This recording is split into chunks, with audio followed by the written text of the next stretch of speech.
បាទជំរាបសួរពុកម៉ែបងប្អូនទាំងអស់គ្នាតម្រុយឆ្នោតវៀតណាមប្រចាំថ្ងៃរបស់ខ្ញុំបាទ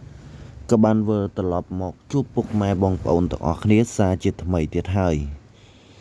អញ្ចឹងតម្រុយឆ្នោតវៀតណាមប្រចាំថ្ងៃរបស់ខ្ញុំបាទថ្ងៃនេះដែរគឺថ្ងៃទី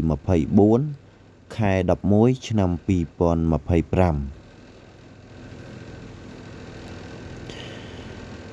អញ្ចឹងតម្រុយឆ្នោតវៀតណាមប្រចាំថ្ងៃរបស់ខ្ញុំបាទក៏មានតម្រុយម៉ោង1:30នាទីតម្រុយម៉ោង4:30នាទីនិងតម្រុយម៉ោង6:30នាទីតម្រុយលេខអូខ្ទង់គឺមានតម្រុយអូខ្ទង់7នេះគឺជាតម្រុយលេខអូខ្ទង់រីឯតម្រុយលេខតូចគឺមានតម្រុយ4គ្រាប់អញ្ចឹងតម្រុយលេខតូចគ្រាប់ទី1គឺមានតម្រុយលេខ73នេះគឺជាតម្រុយលេខតូចគ្រាប់ទី1រីឯតម្រុយលេខតូចគ្រាប់ទី2គឺមានតម្រុយលេខ77នេះគឺជាតម្រុយលេខតូចគ្រាប់ទី2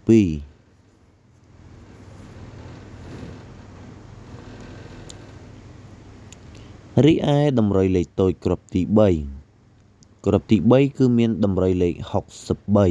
63នេះគឺជាតម្រុយលេខតូចគ្រាប់ទី3រីឯតម្រុយលេខតូចគ្រាប់ទី4គ្រាប់ទី4គឺមានតម្រុយលេខ69នេះគឺជាតម្រុយលេខតូចគ្រាប់ទី4រីឯតម្រុយលេខធំគឺមានតម្រុយ2គ្រាប់គុណគ្រាប់ទី1គឺមានតម្រុយលេខ581គុណអញ្ចឹងតម្រុយលេខធំកុំភ្លេចគុណ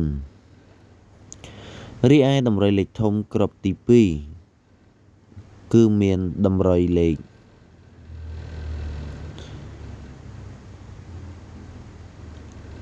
763គុណអញ្ចឹងសូមបញ្ជាក់ម្ដងទៀតតម្រុយឆ្នោតវៀតណាមប្រចាំថ្ងៃរបស់ខ្ញុំបាទ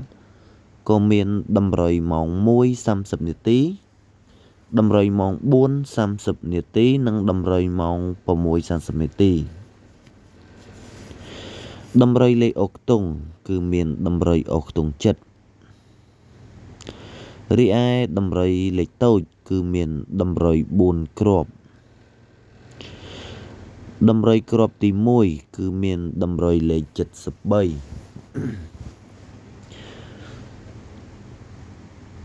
រីឯតម្រុយគ្រាប់ទី2គឺមានតម្រុយលេខ77រីឯតម្រុយលេខតូចគ្រាប់ទី3គឺមានតម្រុយលេខ63រីឯតម្រុយលេខតូចគ្រាប់ទី4គឺមានតម្រុយលេខ